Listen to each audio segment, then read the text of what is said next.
Inside the American Dream, what actually makes people successful. The envelope arrived on a Tuesday. Maya Chen found it wedged between her screen door and the rotting wooden frame of her porch in Red Hook, Brooklyn, a neighborhood that gentrification had touched but hadn't yet claimed entirely. The paper was heavy, cream-colored, expensive. Her name was written in calligraphy that looked hand-drawn, not printed. Ms. Maya Chen, you are cordially invited. No return address, no stamp, as if someone had walked up her cracked concrete steps and placed it there themselves while she slept. Maya should have thrown it away. At 26, she'd learned that unexpected good news was usually a prelude to disaster. But the hook had already sunk in. That elegant script, the mystery, the whisper of something larger than her current life of double shifts at the diner and night classes at Brooklyn College. She slid it open with a butter knife. The letter inside changed everything, or rather, it promised to. You have been selected to participate in a confidential study on American success. All participants will receive $50,000 upon completion. The study will take place over 1 week at the Whitmore Estate, 1240 Ocean Drive, Newport, Rhode Island. Transportation provided. Discretion required. There was a phone number, a time to call, and a single line at the bottom that made Maya's breath catch. We know about your algorithm. Maya had told no one, not her mother in Queens, who still worked 12-hour shifts at a nail salon and believed Maya was studying computers. Not her professors, who saw her as a promising but exhausted student scraping by on loans and caffeine. Certainly not Marcus, her ex, who'd left 6 months ago because he said she loved her laptop more than him. He wasn't entirely wrong. For 3 years, Maya had been building something in the stolen hours between 2 a.m. and dawn. A predictive algorithm, crude at first, then increasingly sophisticated, that analyzed public data to identify patterns in human achievement. She'd fed it thousands of case studies, entrepreneurs, artists, politicians, athletes, ordinary people who'd done extraordinary things. She'd wanted to answer a question that haunted her since childhood, since watching her father work himself to death in a restaurant kitchen in Flushing, since her mother whispered, "Work hard, be good, and America will reward you," while rubbing arthritic hands that never stopped aching. What actually makes people successful? Her algorithm had begun suggesting answers, uncomfortable ones, patterns that didn't match the mythology she'd been raised on. And now someone knew. The car that arrived Friday morning was a black Tesla with tinted windows. The driver, a silent man in a charcoal suit, didn't speak during the 3-hour drive to Newport. Maya sat in the back, her thrift store blazer pressed against leather seats that probably cost more than a year of her tuition, clutching her laptop bag like a shield. The Whitmore estate rose from the Rhode Island coastline like a monument to another century. Gilded Age architecture, manicured gardens, a private beach visible through iron gates. Maya had seen places like this in documentaries about the Rockefellers and Vanderbilts, never imagined entering one as anything other than staff. A woman met her at the door, 60s, silver hair in a chignon, charcoal trousers, and a white silk blouse. She looked like the kind of person who said summer as a verb. "Ms. Chen, I'm Eleanor Whitmore. Welcome to my home." "Your home?" Eleanor smiled, but it didn't reach her gray eyes. Inherited, not earned. A distinction that matters, I think, to someone with your interests. "Please, the others are gathering in the library." The library was a cathedral of books. Floor-to-ceiling mahogany shelves, a spiral staircase, windows overlooking the Atlantic. Maya counted 5 other participants, all around her age, all studying her with the same mixture of curiosity and wariness she felt toward them. There was Darius, a towering former college basketball star from Chicago's South Side, now running a struggling nonprofit youth center. Lena, a TikTok influencer from Los Angeles with 3 million followers and a hollow look behind her filtered smile. Tyler, a tech bro from Austin who'd sold his first startup for 8 figures and couldn't stop mentioning it. Priya, a second-generation Indian American lawyer from Houston who'd graduated top of her class at UT but couldn't land a job at a major firm. And James, quiet and watchful, from somewhere in rural Appalachia that he didn't specify. They made awkward small talk until Eleanor returned with a silver tray of coffee and a man Maya hadn't seen before. He was perhaps 50, with the weathered hands of someone who'd worked outdoors and the tailored suit of someone who no longer needed to. Salt and pepper hair, eyes the color of faded denim. He moved like he owned not just the room, but the concept of rooms itself. "Good morning," he said, his voice carrying a faint Texas drawl. "I'm Samuel Vance. Some of you may have heard of me." Maya hadn't, but she watched Tyler's face transform into something between awe and panic. "You're the Samuel Vance?" Tyler breathed. "Vance Industries? The renewable energy guy?" "The same." Samuel settled into a leather armchair with the ease of a man who'd spent his life settling into comfortable spaces.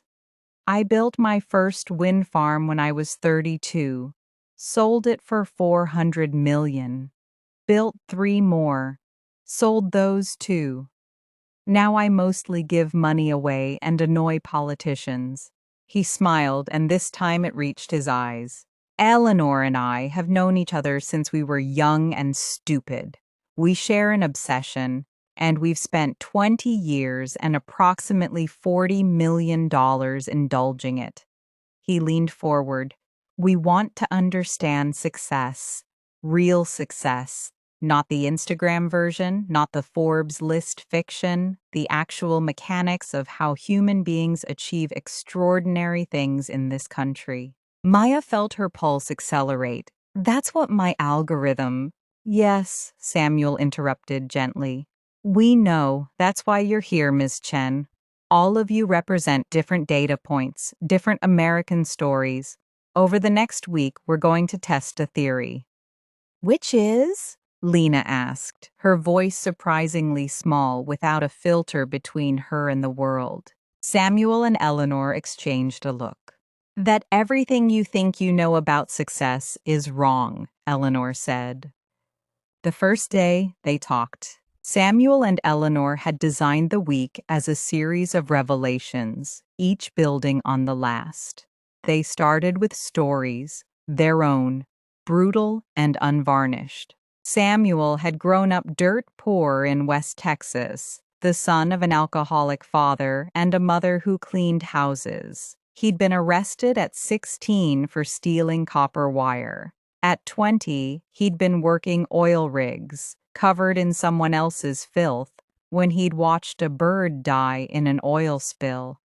That image, feathers heavy with black sludge, wings beating uselessly, had changed something in him. He'd taught himself engineering from library books, failed 7 times before building a wind turbine that worked, been laughed out of 40 investor meetings. "Luck," Tyler said confidently. "You got lucky with the right investor." Samuel shook his head. "I got rejected by the right investor.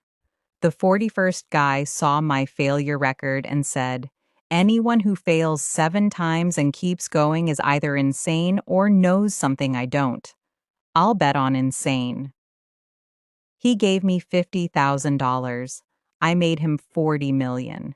But that's still luck," Priya pressed. "Being in the right room with the right person." "Ah," Samuel smiled. "But I was in 40 wrong rooms first. I manufactured my luck by refusing to stop showing up. That's not fortune, Ms. Patel. That's physics. Eleanor's story was different. Born into the Whitmore fortune, she'd spent her 20s in a haze of parties and pills, the kind of aimless rich girl that populated Gatsby novels. At 28, she'd driven her Porsche into a tree outside Providence. She'd survived. Her best friend hadn't. I woke up in a hospital with a shattered leg and a shattered life, Eleanor said, her voice steady but her hands gripping the chair arms. Everyone expected me to return to form, buy a new Porsche, find a new best friend. I almost did, but something in that crash broke more than bone. I started asking questions I'd never asked before. What am I for? What would it mean to actually earn something? She'd given away her trust fund to addiction recovery programs, worked as a secretary to learn business from the ground up, built a nonprofit that now operated in 17 countries. She'd never taken a salary larger than her lowest paid employee. Privilege gave me safety nets, she admitted. I'm not naive about that, but it also gave me a longer fall. The question isn't whether you start with advantages. The question is what you do with whatever you have. That night, Maya couldn't sleep. She wandered the estate's gardens, the Atlantic crashing against rocks below, her laptop open on a stone bench. She pulled up her algorithm, the thing that had brought her here. It had identified 5 factors that predicted success across its dataset. Not wealth, not education, not even talent. Factor 1. Specific adversity. Survived.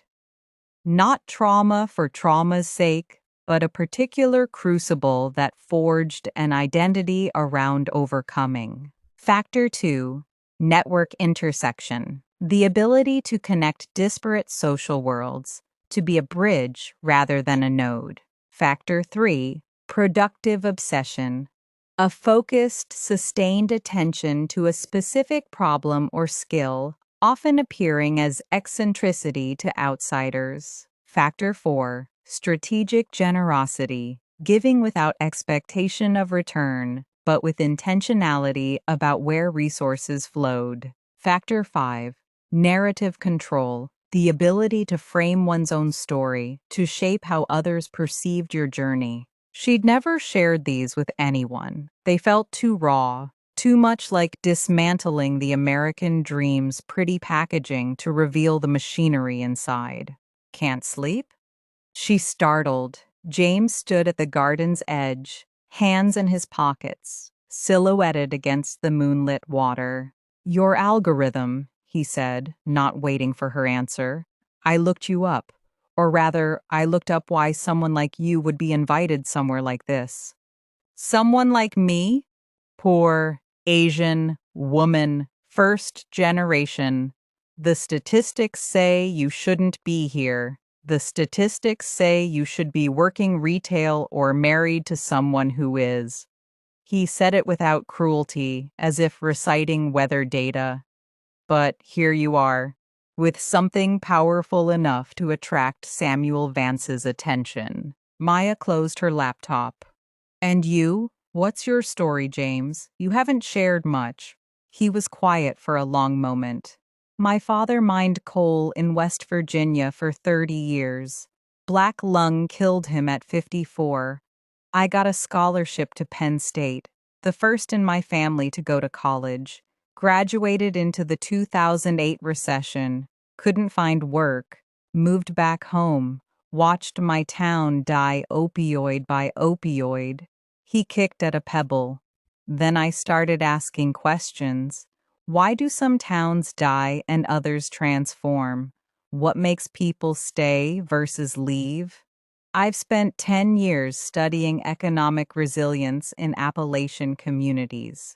No algorithm, just shoe leather and interviews and spreadsheets. Samuel found me last year, said I was asking the right questions the wrong way, which is looking for what kills communities instead of what saves them. He turned to face her, and she saw the exhaustion in his eyes, the years of bearing witness. Your algorithm, does it account for grace?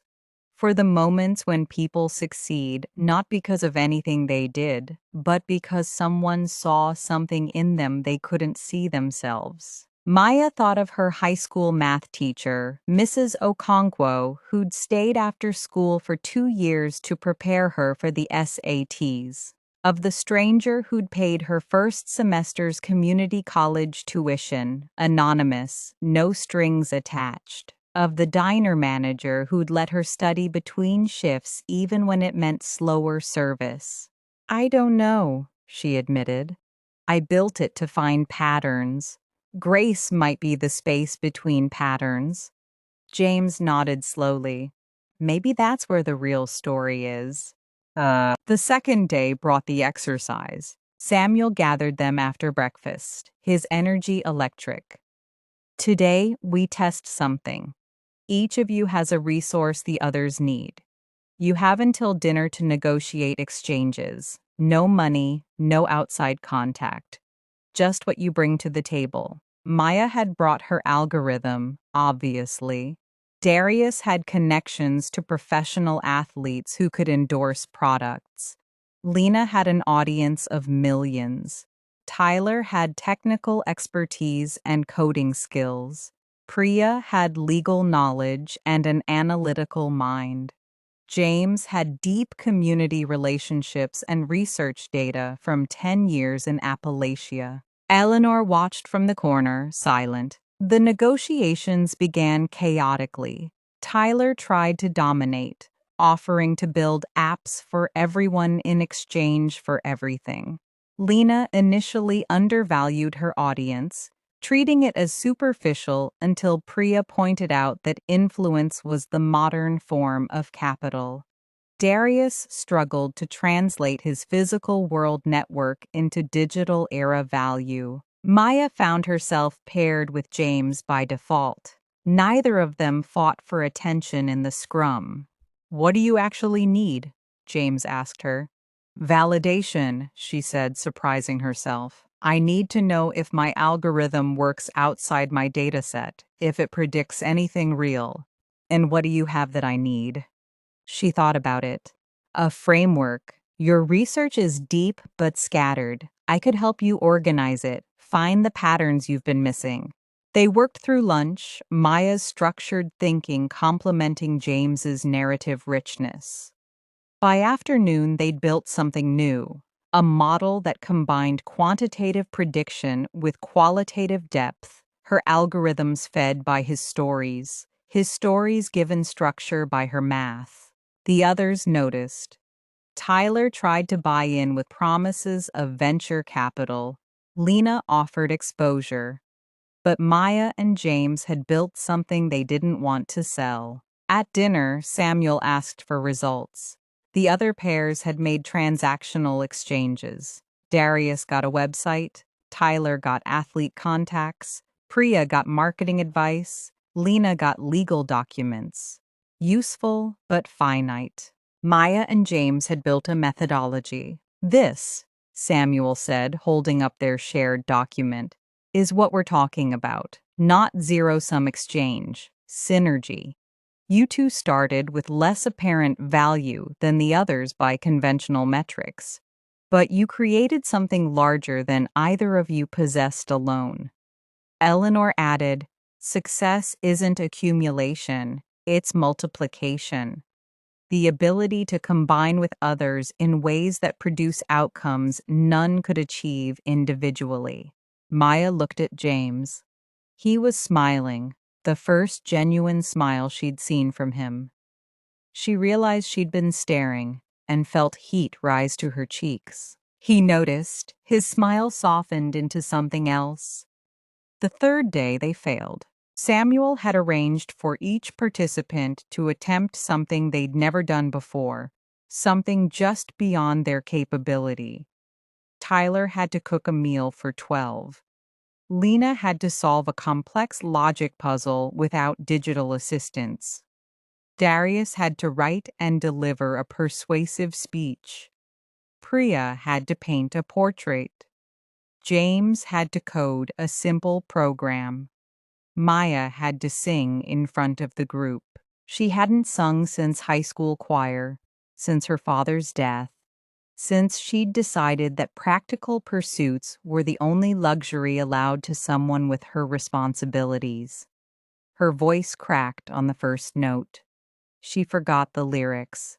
She stood frozen in the library, 12 people watching, and felt the old shame rise up. The shame of wanting something beautiful, of reaching for art in a life defined by survival. When she finished, when she forced herself through the song, off key and trembling, she expected laughter. Or worse, polite sympathy. James applauded first, not performatively, not loudly, just a steady rhythm of appreciation that the others joined. Afterward, he found her on the cliff path, overlooking the ocean. "That was brave," he said. "It was terrible." "It was brave," he repeated. "The song was secondary. You stood there, exposed, and finished anyway. That's the thing, isn't it? The algorithm probably has a factor for persistence. But there's a difference between persisting at what you're good at and persisting at what terrifies you." Maya watched waves break against rocks below. "My father wanted to be a musician.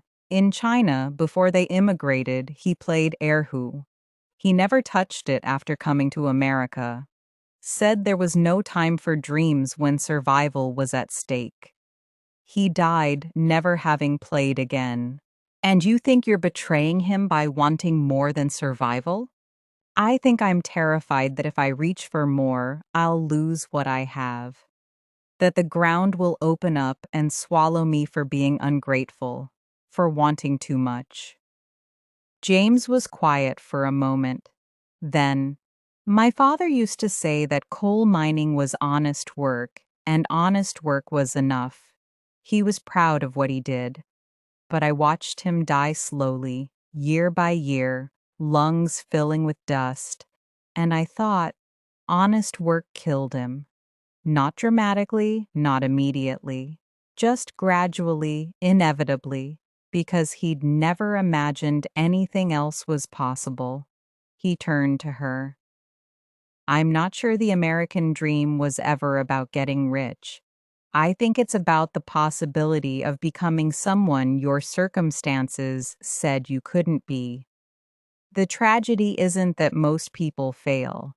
The tragedy is that most people stop trying." Maya felt something shift in her chest, a loosening of a knot she'd carried so long she'd forgotten it was there. She turned to face him, close enough to see the flecks of green in his blue eyes, the scar above his eyebrow, the way his hair fell across his forehead. "Your algorithm," he said softly. "Does it have a factor for this?" "For what?" "For whatever's happening right now." She shook her head. "I haven't found the variable for connection. For the moment when someone sees you clearly and doesn't look away." He reached out, brushed a strand of hair from her face, his touch light as possibility. "Maybe that's the one that matters most." She didn't pull away. Ibla. The fourth day, reality intruded. Samuel received news that one of his wind farms in Oklahoma had failed catastrophically, a manufacturing defect in the turbines, $200 million in damage, 12 workers injured. He aged visibly in the space of a phone call, the confident mentor crumbling into a man facing potential ruin. Eleanor gathered the participants. "The week's structure is broken. Samuel needs to handle this. You should all go home. We'll honor the payment regardless." But no one moved. Darius spoke first. "I've seen communities fall apart when their main employer collapses. What happens to the workers? To the town? Bankruptcy," Samuel said, returning to the room, his voice hollow. "Lawsuits. Everything I've built, gone. And the worst part? I knew about the defect risk. I had reports. I chose to believe the manufacturer's assurances because it was cheaper than replacing the entire fleet. The room went silent. The myth of the infallible leader shattered. "What are you going to do?" Priya asked. "I don't know." He sank into a chair, suddenly an old man. "I've spent my life telling people that success is about persistence, about integrity, about doing the right thing.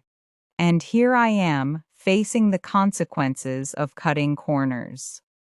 Maya watched him, this titan who'd seemed untouchable days before.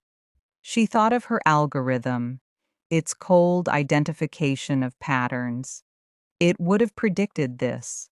Success built on shortcuts, eventually collapsing. But it wouldn't have captured the human cost, the shame, the way a life's meaning could unravel in a moment. "You're not done," James said quietly. Samuel looked up. "Excuse me? You're not done. The question isn't whether you made a mistake. The question is what you do next. Do you hide? Do you let others suffer for your decisions? Or do you face it, make it right, rebuild?" "Rebuild?" Samuel laughed bitterly. "With what?" "With whatever you have left," Maya found herself saying. "That's the thing about the American dream, isn't it? It's not a destination. It's a direction. You don't have to be perfect. You just have to keep moving towards something better." She thought of her mother working with hands that ached, never complaining, never stopping. Of her father who'd given up music but never stopped working to give her chances he never had. Of herself, coding in the dark, believing in patterns when the world offered no guarantees. Samuel studied her for a long moment. Then he straightened slowly, as if remembering how his body worked. "Eleanor," he said, "call my lawyer and the manufacturer and get me the direct line for the governor of Oklahoma.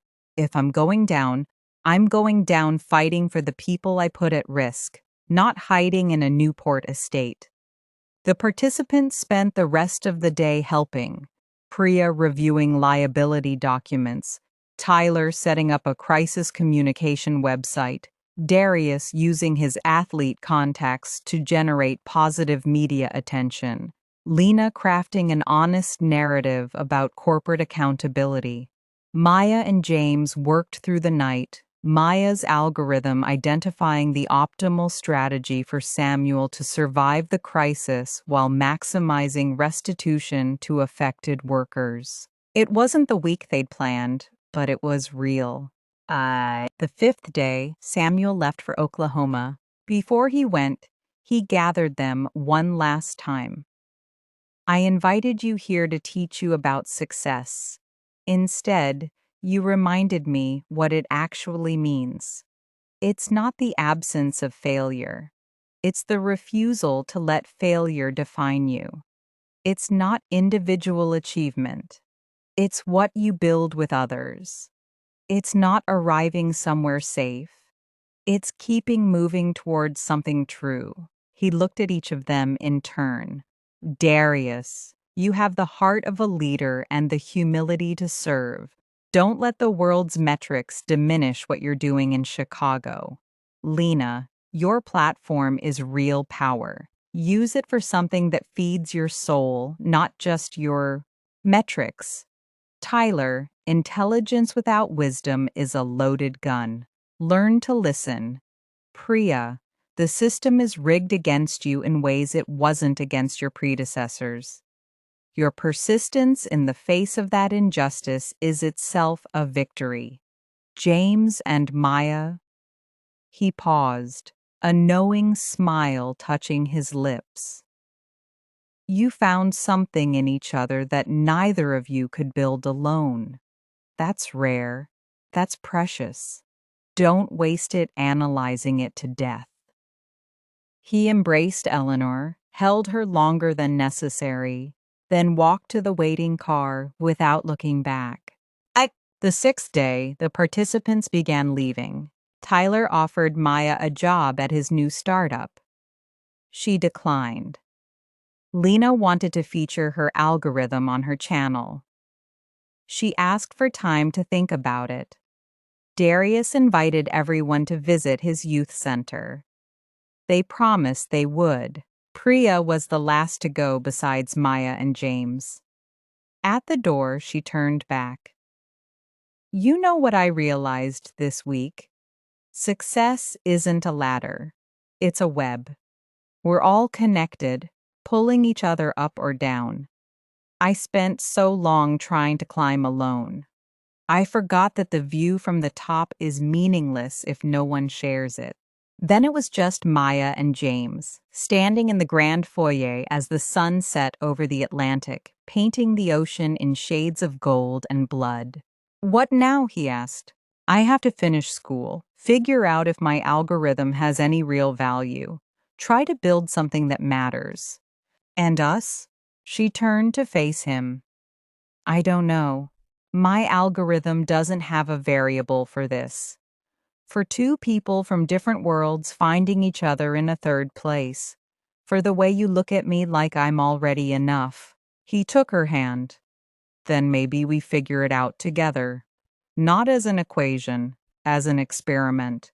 See what happens when two people who've spent their lives studying success try to actually live it. She laughed, surprised by the sound. That's terrifying. Everything worthwhile is. They stayed in Newport one more night, walking the cliff path under stars that seemed closer than they did in Brooklyn, talking until their voices grew hoarse. Not about algorithms or economic models, but about fathers and music, about fear and hope, about what it meant to be young and uncertain in a country that demanded certainty. In the morning, they drove back together, James's battered Subaru, a stark contrast to the Tesla that had brought her. They stopped at a diner in Connecticut, ate pancakes that tasted like childhood, and made plans that felt like the beginning of something rather than the end. Maya thought about the American dream as the New York skyline appeared on the horizon. She thought about all the stories she'd fed her algorithm, the successes and failures, the patterns and exceptions. She thought about Samuel facing ruin with newfound integrity, about Eleanor transforming guilt into service, about her mother still working with aching hands, still believing in a promise that had never quite been kept. And she thought about what she'd learned, not from data, but from living, that success wasn't a formula to be solved. It was a direction to be chosen, again and again, in the face of uncertainty. It wasn't about arriving somewhere safe. It was about having the courage to keep moving, to keep connecting, to keep believing that something better was possible, not guaranteed, not promised, but possible. The algorithm had been wrong about one thing. It had treated success as an outcome, a destination, a final state. But success, she'd come to understand, was a practice, a way of moving through the world. The accumulation of moments when you chose growth over comfort, connection over isolation, integrity over expedience. She'd update the algorithm, but more importantly, she'd update herself. Closing note. If you've made it this far, thank you. Stories like Maya's aren't just entertainment, they're maps. They show us paths through territory we haven't yet traveled, possibilities we haven't yet imagined. The American dream has never been about guarantee, it's about possibility. The chance to become more than your circumstances suggest. The opportunity to fail, learn, and try again. The radical, revolutionary idea that where you start doesn't determine where you finish. But here's what this story, and the research behind it, really teaches us. Success is never solo. Maya needed James's perspective to complete her framework. Samuel needed the group's intervention to remember his values. Darius needed his community to give his life meaning. We are webs, not islands, networks, not nodes. So if you're out there grinding through night classes or double shifts or rejection letter number 41, remember, you're not failing. You're gathering data. You're building resilience. You're manufacturing the luck that comes from refusing to stop showing up. And if you know someone who's struggling, who's questioning whether the dream is real, share this with them. Be the person who sees something in them they can't yet see themselves. Be the grace in their algorithm. Good luck out there. The dream isn't dead. It's just waiting for you to define it on your own terms. Stay with us on this channel. We're building something here, a community of people who believe that stories matter, that connection is power, and that the best version of success is the one we write together. Subscribe, hit the notification bell, and join the conversation in the comments. Tell us, what's your American dream? What's the obstacle you're facing right now? What's the moment of grace that's carried you through? We'll be here, reading every word, cheering you on. See you in the next story.